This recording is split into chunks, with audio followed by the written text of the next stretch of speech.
Bonjour Didier. Bonjour. Voilà. Eh bien, donc tu arbitres handisport, handi-basket. Donc depuis combien de temps arbitres-tu du handi-basket? Une quinzaine d'années. Et pourquoi tu choisis le handi-basket? Parce que j'ai eu l'occasion de travailler dans une association de personnes déficientes visuelles. Et puis un jour, une personne de l'association m'a dit « J'ai rencontré quelqu'un de formidable ». En l'occurrence, c'était Riyad, à Capsa.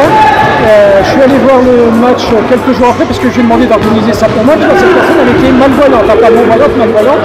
Et je suis tombé sur un coup de cœur avec ce sport.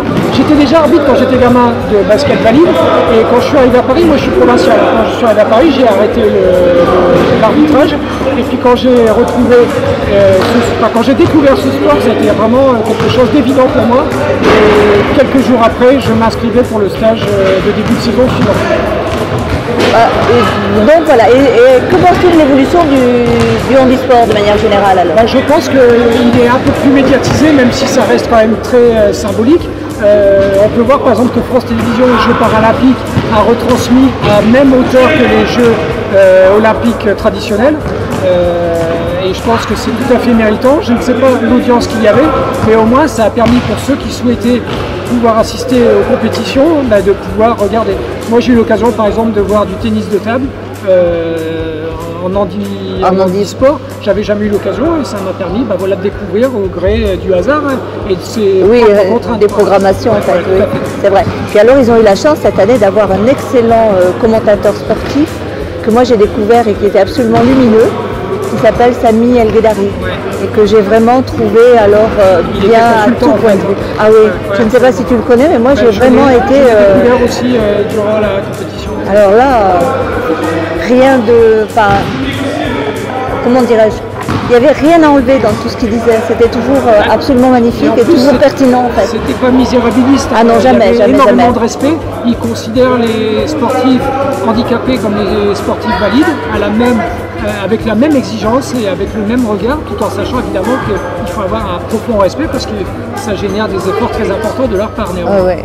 Et toi tu disais justement faire partie d'une grande entreprise qui fait des actions quand même très significatives vis-à-vis du handisport en fait et du handicap de manière générale.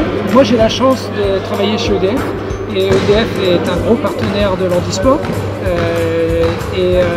Marie-Amélie Le Fur, qui a été triple médaillée olympique, deux médailles d'or avec record paralympique à la clé et une médaille de bronze, fait partie de mon entreprise. Elle travaille dans une centrale nucléaire et j'ai vu récemment qu'elle a fait des actions de sensibilisation auprès des salariés. Vous voyez, tu vois, ce qui est bien aussi, c'est que maintenant, c'est elle qui est moteur vis-à-vis des salariés et pas l'inverse, c'est pas les salariés qui viennent à son contact, c'est plutôt elle qui va vers eux. Qui médiatise un peu le handisport.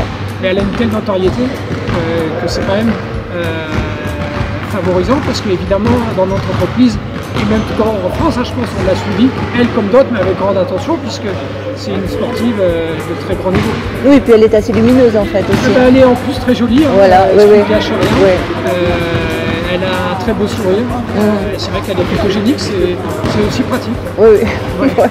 Bon, eh bien, je te remercie.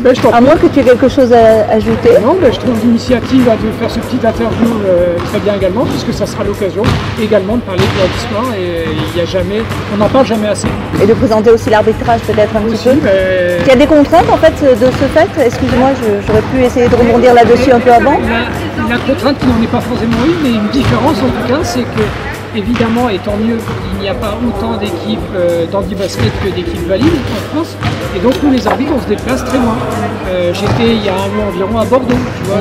Et à mon niveau d'arbitrage, si j'arbitrais en valide, je pense que je rayonnerais uniquement en Ile-de-France. Donc c'est une petite contrainte pour nous parce que ça nous mange de week-end. Nos épouses parfois un peu.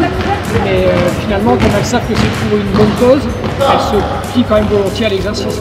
Alors merci Didier. Merci à toi.